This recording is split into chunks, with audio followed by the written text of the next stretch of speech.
Hello guys, mapagpalang araw sa ating lahat. It's Wing again mga kawing. Kumusta po kayo? Share ko lang ito guys, no? For today's video, ito po ang himag or tambal uli mga kaibigan, mga kawing. Ito po ay maganda sa ulcer, no? Ito po ibabad sa langis at saka yung langis ay inumin na may kasamang himag na kahoy na yan or tambal uli, no?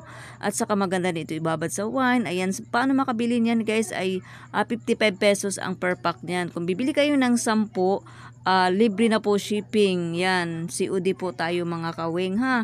Yan, may number naman dyan ako. So, tatawagan nyo lang ako kung gusto nyo magpa-deliver nito guys. LBC po ang ano natin. So, yan po ang himag or tambal uli guys. Yan, maganda yan sa mga sugat. Madaling yung mga sugat dyan. Ayan yung himag. At saka ito naman guys ay para sa binat din. Ang himag din natin para din yan sa binat ha. Mga sugat, yun lalo na may ulcer. Yun maganda. So itong kahoy na ito guys, himughat o pambinat. Ayan po, is only 50 pesos ang per ano niya, 55 pala. So lahat sila 55 pesos guys. Ayan. So ito naman yung ating sibukaw. Marami paggagamitan itong sibukaw guys. Pwedeng lagain, pwedeng ibabad sa langis. Ganun, pwede ding pakuluan lang. Ayan, sibukaw din ito. Medyo ano lang siya, medyo payat lang yung pagka-slide. Sibukaw din yan guys. Yan po ay 10 balot is only 550.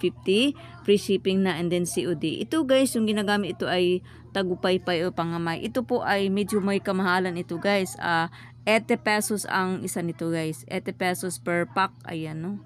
Yan, medyo malalaki siya guys kasi medyo wala tayong maliliit ngayon. Pampaswerte po yun guys, pang lucky charm yan pong kahoy na yan guys. Yung tagupay-pay or pangamay. Ayan, sa mga may gusto niyan guys, 80 pesos po ang per pack niyan, no? So, hindi po kasi kung bibili kayo ng 10, so yun, parang sige pwede na i-free shipping ko, ganun. So yan po guys, medyo malalaki ngayon. So hindi araw-araw may stock tayo niya ganyang kalaki. Yan po ay pampaswerte yan guys. Ito naman ganun din siya guys, panggayuma or itong tinatawag na buhok ng salindugok o buhok ng duwende. Buhok na gumagalaw. Yan po guys ha, pasensya dito may maingay dito mga bata guys sa kapitbahay namin. Ayan po, salindugok or buhok ni Maria ang tawag niyan guys. Buhok po ng gumagalaw. Ito naman guys ay tagihumok. Iba din siya sa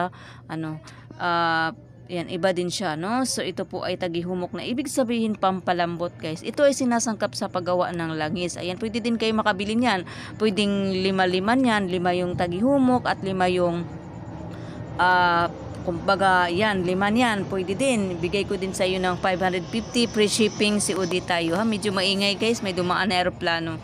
So, yan po, guys. Ito po ay balisong or white coralis. Yan po ay 55 pesos din siya ang per pack niyan guys. Ayan. Oo. So isinasangkap yan sa paggawa ng langis guys. Pangontra. Ayan po. Ayan. Yan po ay balisong or white coralis ang tawag niyan. Isinasangkap sa paggawa ng langis. Pangontra kasi yan guys.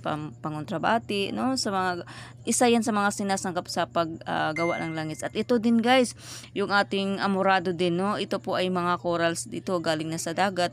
Yan po. Isinasangkap din yan sa paggawa ng langis. Kasama yung coralis, white coralis, yung salindugok. Sinasama yun. Kasama yan sila guys. No? Pwede din kayo makabili niyan. 5 yan. Pwede din. 5 pack niyan. At saka 5 pack din yung amorado. Kung kayo naman nagagawa ng langis. So, PM lang kayo guys, no? At ay, natin kung ano bang hanap ninyo. So, PM lang kayo guys. Okay? May number naman ako.